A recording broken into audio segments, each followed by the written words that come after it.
Now, it's time for Spotlight on Business, where every week we put the spotlight on a different local business so you can find out how they serve you and the community. So we're with Nate Zolman from Zolman's Best One Tire and Auto Care, newly expanded to 9 locations.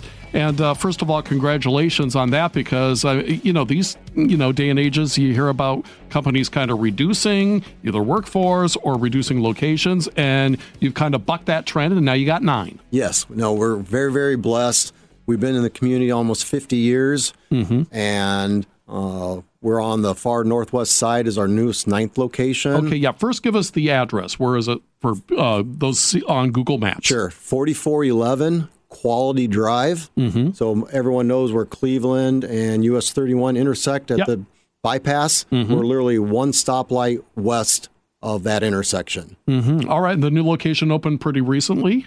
So we have a 70,000 square foot building, huge commercial truck center that we've had for years called Best One Fleet Service. And we do all the semi-tires, earth mover tires, truck repair, diesel truck repair. Oh, wow. And because of the growth in the whole Blackthorn area with transportation, the employees there, all the Amazon stuff going on, and the battery plant going on in New Carlisle. Right. We carved out 10,000 square foot of that 70,000 square foot and have a dedicated retail consumer-only division in that building. Okay. And the other 60,000 are still operating very large commercial truck center. And I imagine you're probably getting, your fair share of business from a lot of that activity that's going on out there. Absolutely. So employees of Amazon, actual Amazon vehicles, our commercial side, we're out there almost daily fixing earth mover tires and loader tires. So it's a huge influx for us, but the whole surrounding area of the transportation district in Blackthorn Industrial Park around Blackthorn Golf Course, there's just so many households, so many passenger light truck vehicles, and then so much transportation vehicles. It just was a natural fit to carve out 10,000 square foot so we can have a full dedicated retail consumer passenger light truck minivan operation. Okay, yeah, because it's wild that you're doing that, because as just I drive a car. I never think of Zolman and you guys, being able to handle that kind of, consumer, the business type consumer, but that's wild. So like if you got a big business out there, you got a big, industrial type vehicle, they can bring it to you? Oh, absolutely. Is there any vehicle you don't work on? We stay away from the mechanical side of electric vehicles. We do the tires and we do the brakes. Primarily, that's really about it. Hybrids, no problem. EVs are a specialty, as it's a niche market, as we all know. But we do semis, farm tractors, loaders, bobcats, pretty much any business, commercial or industrial, forklifts, bobcats, backhoes, you name it. We physically can mechanically repair it and do work on it. And then on the consumer side, we've always been retail. We've always been ASE certified technicians. Yeah. We've been blessed to be voted favorite auto repair 20 years in a row in this community. So auto service is a huge part of our business. And yes, we sell a lot of tires, and we're blessed to do that too. And just a little insight for the listeners, Zolman is right next to our radio station, so super convenient. I've got my oil change there plenty of times. I've got my wife's vehicle's oil change plenty of times. My daughter has a brand new car. I'm sure she'll be there as well. So that is awesome. More on my vehicle in just a moment, because I'm going to try to get a couple tips out of you. My vehicle, by the way, is like 10 years old. Well, more than 10 years old now. So I'm in the area now where I need tips on how to keep this thing alive for a couple more years. But you mentioned a family-owned business, in business for more than 50 years. Give us a little bit of the history. How did this start? So the shortest version I can give you is my dad was 14 years old and his father passed away. He became man of the house, so he had to start figuring out how he's going to fix cars and get transportation. And so he just started, like everyone in that generation, you had to do it yourself. You had to figure it out. And at 14. At age 14, and he was very, very good at being a mechanic. He was everyone's friend, so they called him Buddy. And as he got older, that turned into Bud. And he started working for corporate Firestone as a mechanic. He quickly got turned into mechanic/store manager at corporate Firestone. And then a super nice district manager, college-educated guy from Minnesota named Ray Monteith, Monteith Tire, was his district manager back in 1963. Hey, Bud, go to Bloomington, fix the Bloomington store. Bud, go to Fort Wayne, fix the Fort Wayne store. Bud, go to South Bend. Bud, go to Crawfordsville. Bud, go to Evansville. After 3 years of my mom and dad being a nomad, my mom was pregnant with her first child, my oldest sister, and Mrs. Monteith was pregnant with child number 2, and the women conspired against Bud and Ray and said, pick a town, plant roots. Ray and his wife Janet were from Minnesota. My dad's from Warsaw, Indiana, and he was a local race car driver, local mechanic, local football player. Everyone knew my dad locally. Their largest customer was in a farm community in Monroe, Indiana, named Paul Zerker, World War II vet, that sold more Firestone farm tires than anyone else in the country at the time, and technically still does. And that's where Best One came from. And so they compiled their resources. My dad became store manager at Warsaw under Monteith Tire. My dad had no money. Ray and Paul put their money together, and they were kind enough to give my dad stock option. You can have a raise, a bonus, or stock. What do you want? And they were kind enough from 1966 to 1978 to let my dad earn some stock in Monteith Tire, Warsaw, the original location. And then in 1978, the Mishawaka Firestone store was only 2 years new. And sadly, the business owners made some really bad financial decisions. And the bank was going to seize everything. Firestone was going to seize everything. They called Ray Monteith and said, does Bud Zolman still work for you? Yep. Is he still good at going into a store and assessing and, doing inventory and figuring out what's wrong? Auditing? Yeah. How fast can he drive to Mishawaka? He can be there in 1 hour if you want. So this is pre-computer. And so my dad went into hostile territory, walked through the building, and about 2 hours later, he called Ray, and how bad is it, Bud? And this is $1978. There was about $300,000 of inventory missing from book value to physical count. So that's a lot, and for that day and age. Yeah, when all tires back then were $39, $49, or $59 retail, it was a lot. And so about 3 hours later, the bank, corporate Firestone, Paul Zerker, Ray Monteith, and Bud Zolman, they all drove up there all night. They all did manual inventory, manual auditing. And my dad was within $5,000 of the number he guessed once they did that. Bank seized everything, asked Paul, Ray, and Bud if they wanted to buy it. And they said, we think Bud's ready for his own store. Whoa. So Paul and Ray bought my dad's stock back. Then out of graciousness, my dad made them partners with him at my dad's first store. 21% interest rates. My dad was a first-time commercial loan, so he was high risk. So he's paying 2 points over prime. Yeah, that's crazy. Which puts it 23% interest. Oh, my gosh. And 6 months after my dad moved into a new town, not knowing anyone, starting from scratch, under those conditions, Firestone had their first recall. Every single customer that he was supposed to sell tires got free tires. And then everything was done by the mail. So all those tires had to physically be counted, write down the serial numbers, load them up in a semi, deliver them to Ohio, Firestone's headquarters in Akron at the time, unload, count them all in, go through the paperwork. 90 days later, they'll mail you a check for your refund.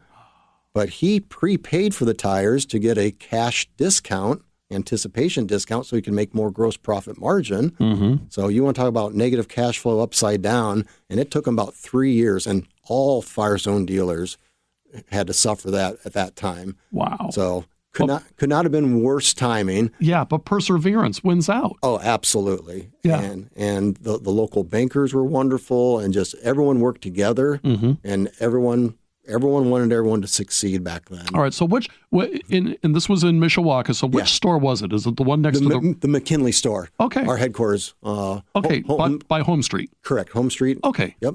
All right. Yeah. Oh, wow. That's so cool. And it still stands today. Yes. Yeah. We're very blessed. We have 9 acres now on that property, and 2 very large buildings and 3 very large departments at that property. So we're very blessed. Mm-hmm. All right. So Bud Zolman says to you at some point, or maybe you said to him, "Hey, Dad, I think I want to get in on this." How did that go? So the short version is my dad said, do not get in the tire and auto service business. Of course. There's easier ways to make money. Mm-hmm. I've paid for my house 10 times. I've refinanced my house 10 times. I've not had a paycheck for a year so I can make payroll. Please go to college. I never did. Find a better way and easier way to make a living. So his reverse psychology worked great. I was cleaning toilets and unloading tires since grade school. I loved it. I was good at it. I was an entrepreneur. I was always mowing lawns for money and snow blowing and raking leaves, climbing up on people's roofs and getting leaves out of their gutters. Grade school, middle school, high school. If I wanted something, my dad's like, how many lawns do you have to go to buy that bicycle or that jam box, And so that's just, it wasn't a punishment. That's just what you did. Yeah. So my dad was teaching me how to fish and be self-sufficient. Mm-hmm. It was never a punishment. And I went to Ball State, swam there 4 years. I was either going to be a school teacher and be a coach of some kind or go back in the family business. And so after talking to quite a few professors, absolutely, I want to go back in the family business. And my dad told me, you'll be the least paid, least appreciated, least helped until age 30. If you survive till age 30, you'll make a very good living. Wow. And he was not wrong. Oh, my God. That is great. And I'm sure he cut you no slack either. Oh, yeah. No. Because you're the son of. And Yes. when you're the son of. Yeah. Everyone thinks it's a silver spoon. And honestly, if people that know family businesses, usually it's the exact opposite. You start from the ground up and you have to earn your street cred among the coworkers and the peers and your suppliers and the vendors and your competitors. And my dad did not want to expand. He had so many scar tissues from some of those type of experiences I just shared. Yeah. And then 3 years after I graduated and worked in McKinley, a very similar situation, an opportunity in Granger was happening to some good guys. And the bank contacted us. We contacted them. We saved them from file bankruptcy. And my dad did not want to expand. I did. Mm-hmm. And he's like, I'll be your safety net, but this is you. I don't want to grow. Yeah. Is that the store on Bittersweet? Yep. That's our. Yeah, that's right by my house. Yep. That's awesome. That was my first entrepreneur, 100% on my own, but I had the security blanket or the safety net of my dad and Ray Monteith and Paul Zerker, best one. Mm-hmm. If something went astray, I had that, but there's no way I'm going to let that happen. And so we were blessed. Granger worked out. That was 95. There was the one right next door, Edison Road. Mm-hmm. That was August 1st of 97. When they expanded State Road 23 back in 97 and shut down State Road 23 for 2 years, there was the good old days. The good old days, putting in the sewers and widening it. A very nice auto repair, Dale's Maple Lane Tire over on Vanessa Street, our Notre Dame location. Mm-hmm. He contacted us. He goes, would you want to buy us out? They're going to expand this road. It's going to shut my business down by 70%. I can't afford that. So we came to an agreement that made sense for him, made sense for us. And so we licked our wounds for 2 years, letting the other one subsidize it. And so we went from 2 to 4 stores in 2 years. Niles was 99. Bob and Dick Ross, downtown South Bend, was May 1st of 2004. Bob Ross is still with us. So I call him Uncle Bobby. He's amazing. 2004, I opened up the Fleet location. 2007, we expanded it. 2011, we moved into another building. 2011, we rebuilt Niles. And since COVID, we've opened up 6 more locations. So, my gosh. So we have 9 retail stores and 5 5-acre commercial truck centers that do all diesel mechanical and semi-tires, earth mover tires, loaders. So yeah, well, I tell you, the perseverance, there's that, and you just really have a good business, I guess mindset of walking into situations that are not ideal situations, but turning them around and making them ideal. Yeah. So that's where do you, and here you are now in this stage of life, still growing. And how many employees do you have? We have 200. Just hit 200 Monday. And that's between, the people at the desk and then also the people, your skilled workers in the garage. Absolutely. Yeah. Yep. Wow. How do you manage them? I have an amazing leadership team. Mm-hmm. They take bullets for me every day. I take bullets for them. I'm blessed. I have people been with me over 30 years. Almost everyone is 15 plus years. My managers are amazing. Very, very long-term master mechanics. So we're just blessed. I think the quality type of people that want to work in a family business, they gel culturally. Mm-hmm. And we don't like turnover. Yes, we have turnover. Everyone does. Yeah. It's usually in the entry-level positions, the 18 to 25-year-old general service, tire tech, lube tech. Do I want to be a mechanic or not? Mm-hmm. Do I want to go to school? Do I want to go do to this school? Only part-time? All that stuff. And what we experience is people's personal lifestyle choices take them in and out of any industry. Mm-hmm. It's not their skill set. It's not their integrity. It's sadly bad life choices that they have to call an audible and go to plan B. I'm getting married and moving to Montana. Yes. That kind of thing. Exactly. Yeah. Or, I broke with my girlfriend, got a DUI, lost my license, and now I can't insure them and they can't drive a vehicle. Right. And so they're out of the industry. Mm-hmm. And they were a good technician. So, there's those life choices that happen in all industries. Yeah. So, things have changed in business and the way it was run then versus now. We have computers now. And by the way, Nate, you're talking to somebody who doesn't even know how to work his remote control at home to change the channel on the TV. Somehow when my wife talks to it and says, hey, put on, NBC, it goes there. When I talk to it, it does nothing. So I don't know what I do wrong, but you're able to stay ahead on business and all that stuff. And going back to school not that long ago, I heard. Yeah. So during COVID, my wife and I, we have 5 kids. 4 of the 5 were in college. Mm-hmm. My wife was a kindergarten teacher. So normally it's 20 to 30 students in person. She had 88 students online during COVID. Wow. She was also doing her continuing education to keep her teaching license. Sure. Business was off 70% for our family business. And I get the phone call from Notre Dame, congratulations, you've been accepted to go to the executive MBA program at the absolute worst time. And so I rounded up my leadership team and said, I have this opportunity. I'm limited on how far I can take the business. Mm-hmm. I have to sharpen my tools to take it to the next level. If I don't do this, our business model is going to be outdated at some point. But I'm scared to death. They're like, we got you, boss. And they circled the wagons. My vice president, Tony, stepped up. Heidi, our ops manager, stepped up. Jen stepped up. The store manager stepped up. Everyone circled the wagons. And it was the most difficult, most rewarding 2 years of my life. Roller coaster, financially, emotionally, and the confidence, the knowledge, the perseverance, trying to show my kids you're never too old to learn, right, regardless if it's formal education or on-the-job training.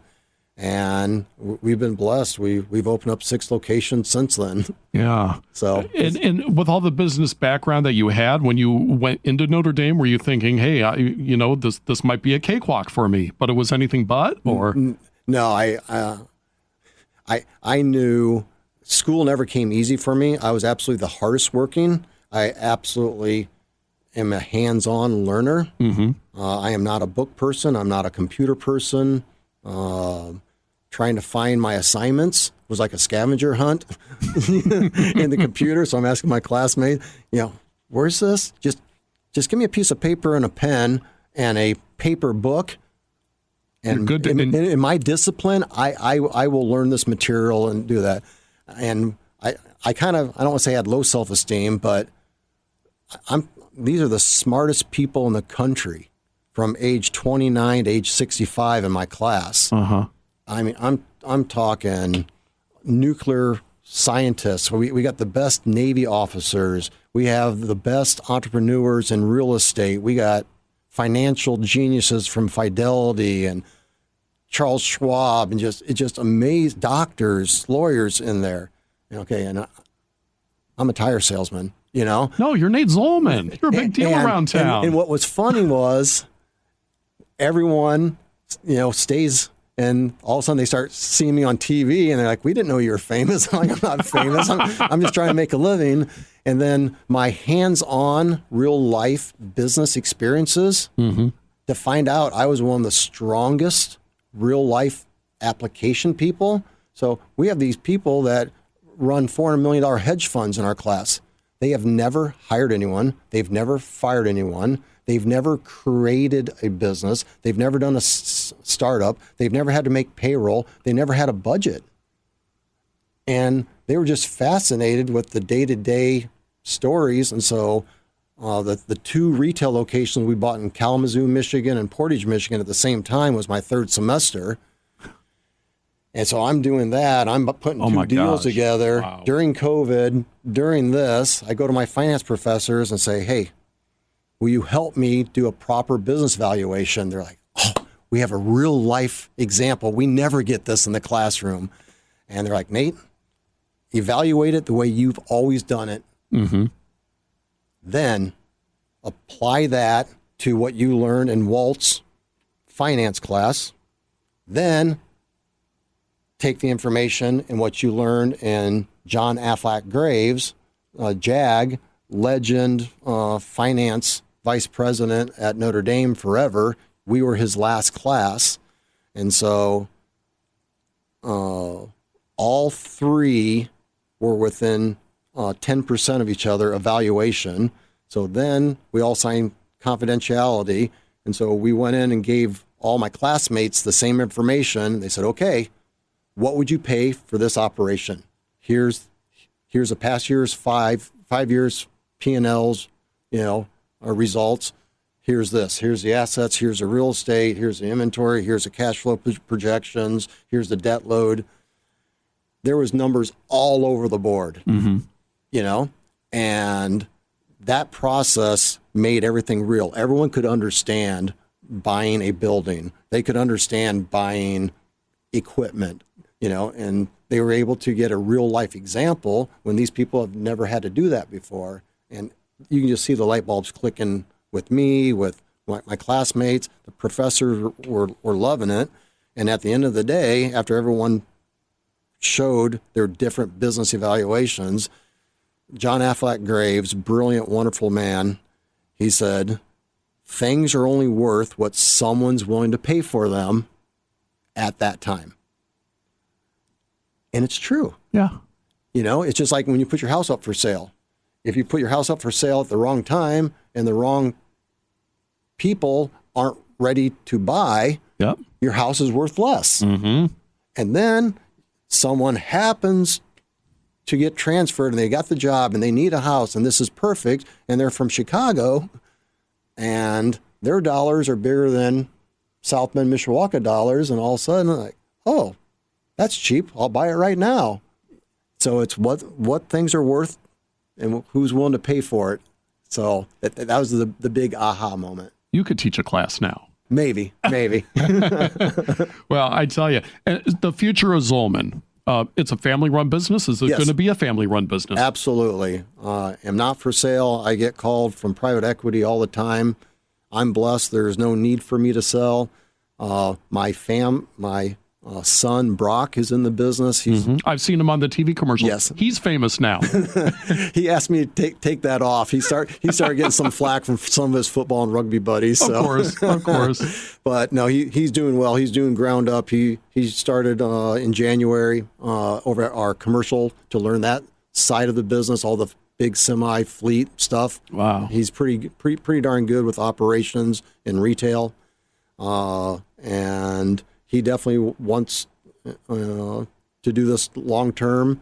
And I told him he's 25 now. At age 30, he and I will both know if he has the skill set, the drive, the discipline, and the desire to do it. Yeah. So you kind of gave him the same talk that your dad gave you. Yep. And any answer is fine, but I'm blessed. I don't need to sell, and I would not sell to private equity.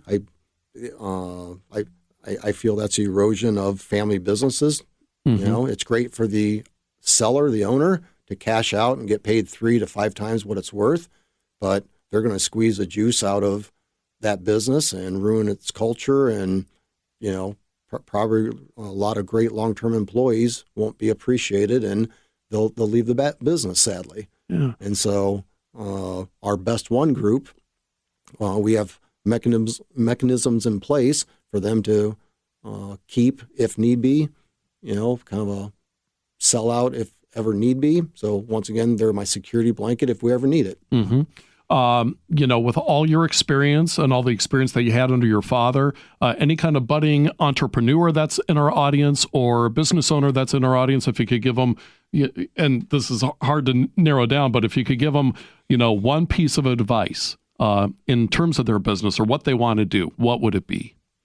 So, one, I think find out what one thing is the biggest pain point in any industry. And let's talk about gas stations real fast. Yeah. Everyone complains gas station bathrooms are disgusting. Have you ever been to a Buc-ee's? Yep. What are they world famous for? They're clean bathrooms. Exactly. Yeah. All right. So that's the number one thing. So Buc-ee's number one focus was clean bathrooms. You solve that pain point. You're better than 99% of your competition just on that one item. Now, how can you leverage that? Bring in brisket. Everyone complains. You go in a gas station and it's junk food or it's old. It's 2-day-old hot dogs. Exactly. So they bring in fresh, amazing food. Okay, what else? And I think finding that number one pain point and being unique. I don't care what it is. I don't care what industry. I don't care what service. I don't care what mobile app. If you can solve that one pain point, it ain't about money. It really isn't. It's can you solve a need or a want for a consumer? And if you can provide that uniquely different, that's a business model, regardless of the industry. So I think that's the number one thing. Then the other thing is bet on yourself. America was founded on entrepreneurship. My dad told me, someday, son, you would have trained all your competitors, and that's a good thing. I have so many long-term employees left on good terms, started their own repair shops, and they're doing great. And they're on this channel, and they're great reputation, good ethical entrepreneurs. That's a good thing. They're getting their piece of Americana. God bless them. And America is the land of plentiful, not less. So we shouldn't try to hoard our things. We should help share the things, and 1 + 1 = 3 if you work together. That's my philosophy. That is Nate Zolman. You know him from Zolman's Best One Tire and Auto Care. 9 locations now across Michiana. Thank you so much for being with us. Thanks for having me. Appreciate it. If you missed any part of today's show, log on to 953mnc.com and look for the Spotlight on Business podcast. Be sure to tune in again next Sunday afternoon at 4:30 for Spotlight on Business on News Talk 95.3, Michiana's news channel, your breaking news and weather station. Podcasts by Federated Media.